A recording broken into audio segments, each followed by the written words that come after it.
जय मां माणिकेश्वरी। आपण जानिछंती कि ओडिसा रे एमिति एक पवित्र स्थान अछि जेउठी केवल पत्थरर मूर्ति नुहे बरं गोटी अतुट विश्वास पूजा पाए।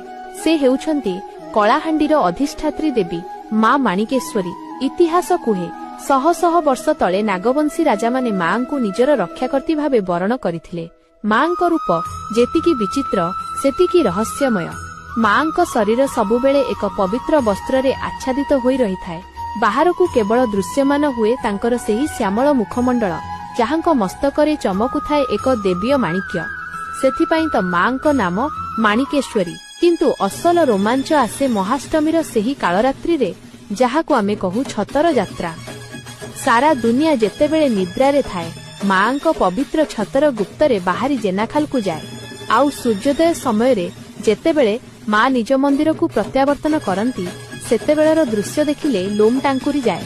हजार हजार घुमुरा बाद्यर सेही भयंकर गर्जन आकाशरे उड़ुथिबा शह शह धଳାपारा आउ भक्तंक आखिरे मां को गोटे झलक देखिबार सेही पागलामी। लोके विश्वास करती कलाहांडी उपर को जेतेबेले भी कौनसी विपत्ति आसीछि मां निजे ढाल होई छिड़ा होइछंती। मां माणिकेश्वरी केवल एक मंदिर नुहंती, से हेउछंती कलाहांडीर स्पंदन, कलाहांडीर आत्मा। जदि आपण बी मां को हृदयरु विश्वास करती तेबे कमेंट रे जय मां माणिकेश्वरी निश्चय लेखंतु।